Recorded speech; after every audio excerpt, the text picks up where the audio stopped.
qui se trouve dans l'évangile selon Luc, Luc 18, verset 1 jusqu'au verset 8. Je voudrais révéler comme ça que c'est dans l'évangile selon Luc que cette parabole est relatée. Vous ne verrez pas cette parabole relatée dans les autres évangiles. Donc Luc relate cette parabole du juge unique. Mais je voudrais expliquer ce que c'est qu'une parabole. Nous avons eu la grâce et le privilège d'écouter plusieurs fois des messages relatifs aux paraboles. Les paraboles que Jésus a enseignées à ses contemporains. Jésus qui était maître, qui avait l'art de communiquer. C'était un grand communicateur, il avait l'art de communiquer à ses auditeurs, à ses contemporains, le message. Il utilisait ce que les Hébreux étaient habitués dans leur vécu quotidien pour enseigner le royaume de Dieu.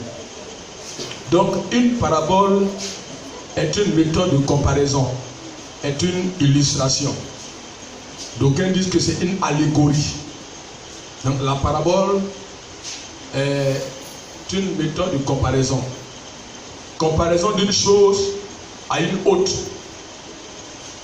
Ressemblance, similitude, des ressemblances. Un exemple par lequel on illustre un précepte ou une doctrine. C'est aussi une narration fictive, une histoire qui est racontée, fictive, mais agréable, sur les lois et l'usage de la vie, par laquelle sont représentés les devoirs de l'homme ou les choses de Dieu, et particulièrement la nature et l'histoire du royaume de Dieu. Une histoire terrestre avec un sens céleste. Donc il utilise une histoire terrestre avec un sens céleste. Il parle de par quelque chose de terrestre pour illustrer, pour étayer, pour expliquer quelque chose de céleste. Récit intuitif et plein de scènes impliquant une ressemblance ou une comparaison. Pourquoi Jésus-Christ parlait en parabole à ses contemporains? Pourquoi Jésus utilisait les paraboles pour enseigner ses contemporains? Premièrement, c'est pour relever les mystères du royaume. C'est pour relever les mystères du royaume. Deuxièmement, pour empêcher ceux qui ont le cœur endurci de connaître et comprendre les mystères du royaume. Donc voilà le but pour lequel le Seigneur utilisait les paraboles pour enseigner à ses contemporains. Donc, il y a dans les paraboles, il y a trois catégories. Vous pouvez noter ça, trois catégories. D'abord, ce qui concerne l'individu, on le voit dans Marc 9, verset 50 à 51. Une histoire qui est vraiment instructive. 2, la parabole relative au temps de l'Église. Il y a des paraboles qui sont relatives au temps de l'Église. 3, la parabole relative au royaume messianique.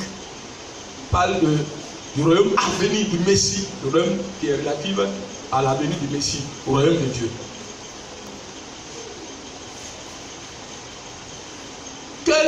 Quelle est la portée de cette parabole? Qu'est-ce que Jésus veut enseigner? Jésus leur adressa une parabole pour montrer qu'il faut toujours prier et ne pas se relâcher. Jésus, à ses contemporains, à ses disciples, en donne une parabole. Et dans cette parabole-là, c'est la parabole du juge unique. Un juge unique, c'est un juge qui ne craint pas Dieu, un juge qui n'a pas de cas pour Dieu, il ne craint pas le Seigneur, il n'est pas converti, il n'est pas chrétien.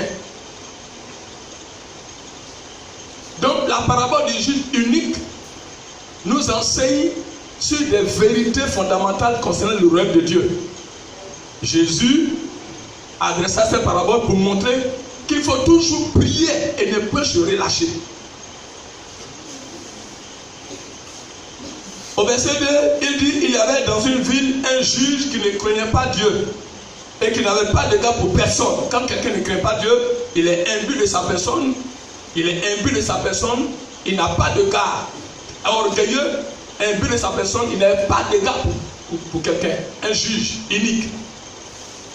La précision et le détail. On dit ce juge-là, c'est que le caractéristique, il est unique. Il ne craint pas Dieu. Il vit comme bon lui semble.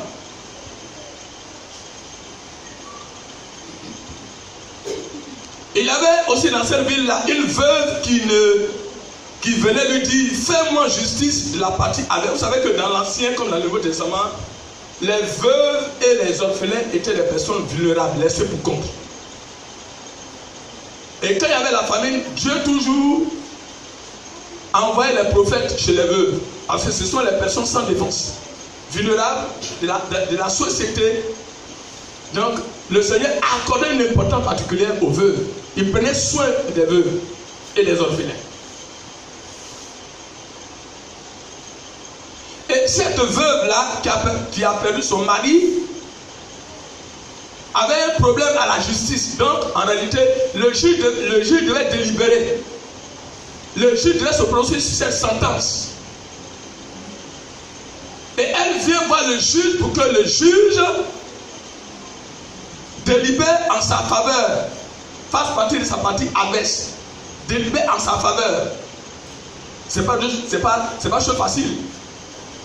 Mais ce juge, la Bible dit que ce juge était unique. Il ne craignait pas Dieu. Pendant longtemps, il refusa.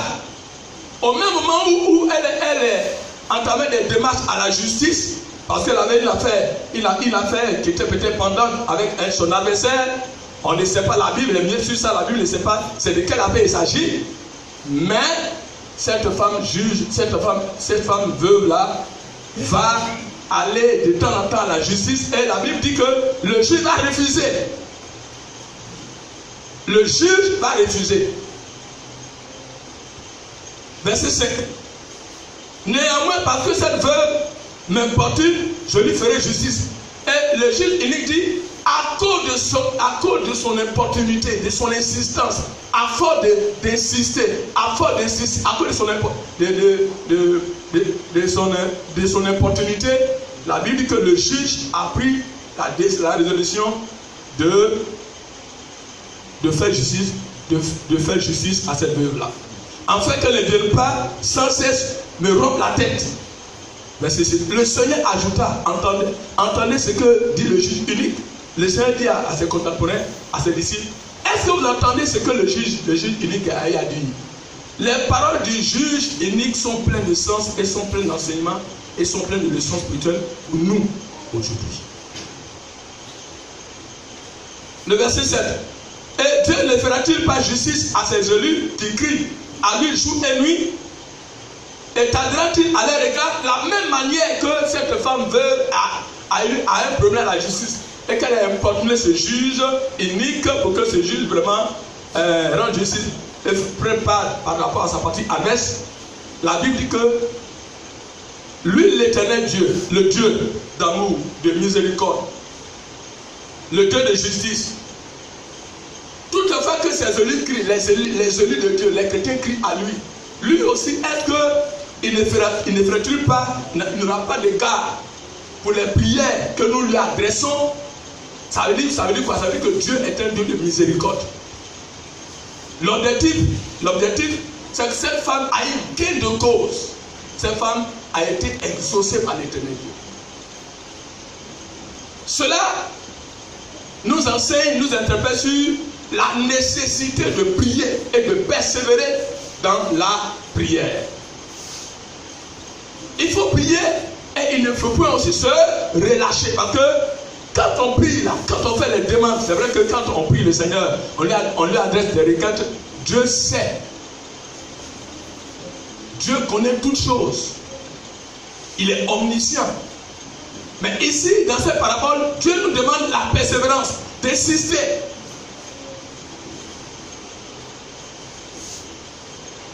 Ne peut se relâcher, veut dire quoi? Ne peut se relâcher, ça veut dire que c'est jour et nuit continuellement que nous devons prier. Ça veut dire qu'il n'y a pas d'abstention, il n'y a pas de repos à la matière par rapport à la prière que nous adressons. La prière, c'est être connecté. Prier, c'est parler à Dieu. Prier, c'est l'invoquer. Prier aussi, c'est insister. Prier, ce n'est pas se relâcher, ce n'est pas se décourager. Au verset 8, il dit, je vous le dis, il leur fera promptement justice. Mais quand le Fils de l'homme viendra, trouvera-t-il la foi sur la terre?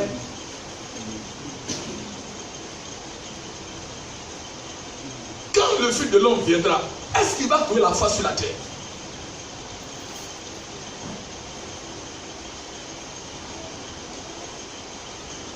Prier ne veut pas dire machinalement faire répéter les mêmes requêtes, les mêmes prières. C'est pas ce que ça veut dire. Ici, Dieu représente, il représente notre Père. Dieu représente ce juge à qui cette veuve a insisté, cette veuve a importuné. Comme la parabole des 3 amis qui dormaient, les gens ont insisté, ils ont insisté. Est-ce que par moment nous insistons quand nous prions pour une cause, pour un sujet de prière, pour un besoin du moment? Est-ce que nous insistons? Est-ce que nous sommes persévérants dans la prière? Dans la prière, on peut se relâcher. On peut renoncer, on peut abandonner dans la prière. Et c'est à cause des temps mauvais, des temps fâcheux que Jésus dit, prend la parabole des juges uniques pour instruire les disciples, pour dire quoi? Pour dire qu'il faut toujours prier. Quand même que je suis avec vous, vous devez prier. Mais à mon absence, on devait prier. Ça veut dire quoi? Ça veut dire que Jésus a été enlevé entre l'enlèvement du Seigneur Jésus-Christ et son avènement. Et quand il va venir là, le temps dans lequel nous trouvons là, quelle est notre attitude? Il est monté vers la majesté divine et il revient. Entre la montée et le fait qu'il revienne, ce temps dans lequel nous nous trouvons là, comme un époux et une épouse là, dans la persévérance, dans la communion, dans la connexion là, quelle est notre attitude? Quel est notre comportement de tous les jours par rapport à la prière, par rapport à la persévérance, par rapport à la foi? Dieu est un Dieu miséricorde. Il est un Dieu d'amour. De la même manière que ce juge a eu compassion de cette veuve, la même manière que ce juge, à cause de son opportunité, a tranché en sa faveur, nous aussi, en tant que chrétiens, en tant qu'élus de Dieu, c'est l'attitude que nous devons avoir. Nous devons faire comme cette femme veuve. Est-ce que quand nous prions, est-ce que nous insistons? Est-ce que nous persévérons dans les épreuves, dans la maladie, dans la souffrance, dans les requêtes, dans les demandes, face à un problème, face à une situation? Quand on prie le Seigneur, est-ce qu'on persévère? Est-ce qu'on insiste?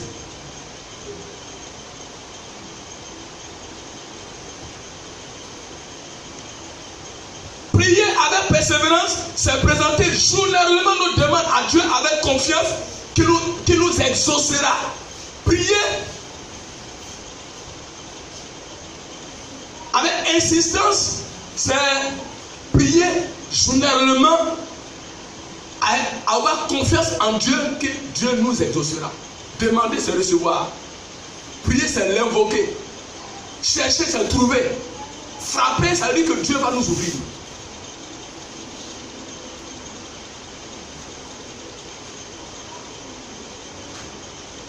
C'est vrai, il faut prier, mais en même temps que nous prions, on doit avoir confiance en l'Éternel. On doit placer sa confiance en l'Éternel. Confiance en l'Éternel, Dieu rime avec quoi? Avoir foi en Dieu. C'est pourquoi Jésus a dit, est-ce que quand il va venir, par rapport à la parabole du juge unique, la fin, la conclusion, quand le Fils de Dieu viendra, est-ce qu'il va trouver la foi?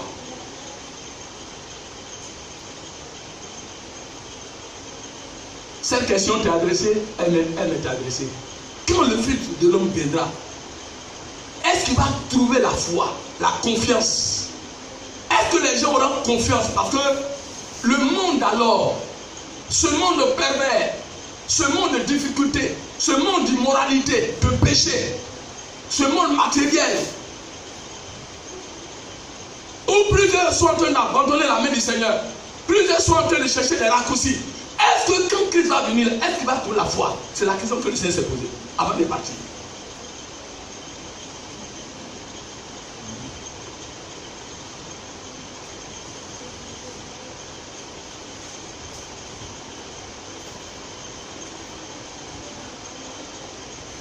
La persévérance dans la prière a des effets bénéfiques sur notre caractère et notre foi et notre espérance.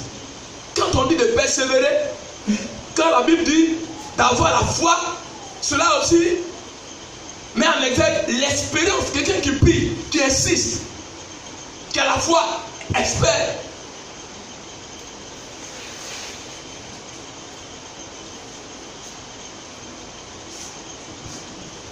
Quelle est la leçon, l'application que nous pouvons justement faire? Quelles sont les leçons qu'on peut faire ressortir par rapport à cette parabole du juge unique? L'attitude que cette veuve a eue doit être notre attitude.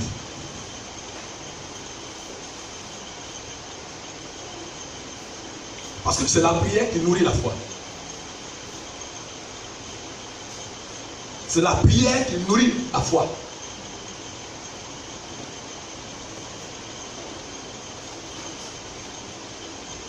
Les réalités de ce monde doivent nous amener à ne pas jouer, à prendre à cœur, à prendre au sérieux la vie de prière. La prière.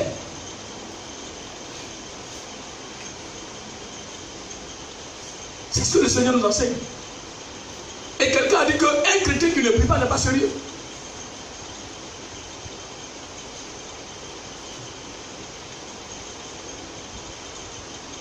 Dans la réalité de ce monde-là, dans la réalité de tous les jours, au quotidien là, ça devait nous interpeller à ne pas jouer avec notre communion, avec notre relation avec le Seigneur. À ne pas jouer. Mais si Jésus lui-même qui est Dieu a eu à se poser cette question, est-ce qu'il aura la foi à cause de la pression, à cause du péché?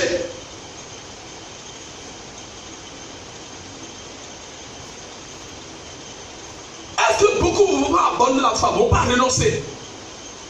Est-ce que plusieurs auront le courage de persévérer jusqu'au bout, jusqu'à la fin? Ils étaient plusieurs assis le Seigneur. Ils disent, mais combien ont pu persévérer jusqu'à la bout, jusqu'à la fin? Combien? C'est pourquoi, frères et sœurs, le diable nous empêche. Et le diable met toute l'année pour qu'on relâche dans la prière. Parce que dans la prière, Dieu se révèle. Dieu révèle beaucoup de choses dans la prière. La prière, c'est la prière qui est le souffle du chrétien, qui est l'oxygène du chrétien.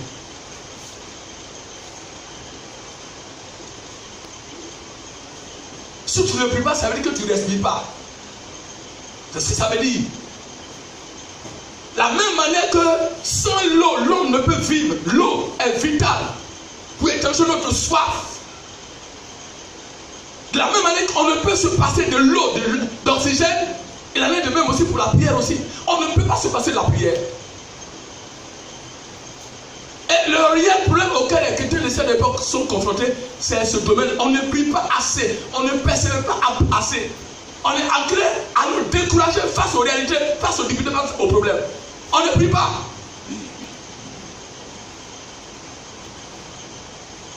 Ton oxygène, c'est la prière. Tu as un problème face à la difficulté, mets-toi à genoux et rentre en communion, en connexion avec le Seigneur. Et Dieu nous demande de ne pas nous relâcher. Parce que quand on se relâche, ça tient qu'à du terrain.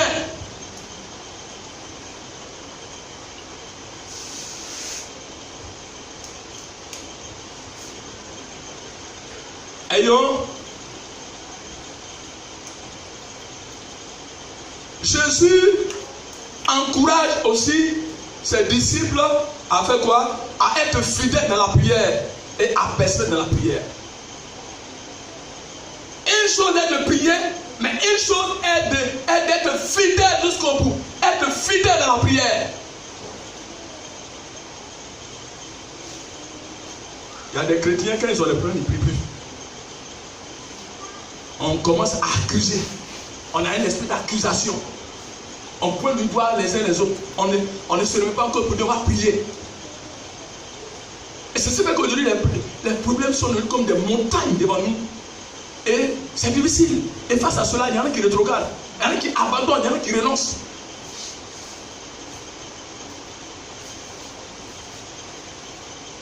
La Bible dit que on n'a pas encore lutté jusqu'au sang. Pas encore. Et l'attitude vraiment de cette veuve-là est enrichissante. Elle nous interpelle à plus d'un titre. Veuve, vulnérable, sans défense. Quand même bien qu'elle était face à un juge unique qui ne craignait pas le Seigneur, qui était un peu de sa personne, malgré son influence, tout ça là, ça ne l'a pas empêché à défier la justice à n'importe où pour que vraiment elle fasse partie, elle rende justice à son égard, à sa faveur.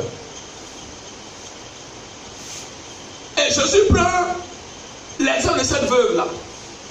Lui qui était un Dieu de bonté, un Dieu miséricorde. Un Dieu qui est à ma foi attentif.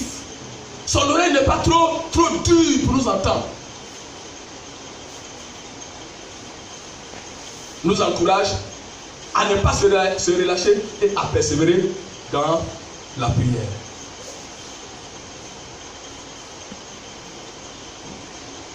Nous allons prier le Seigneur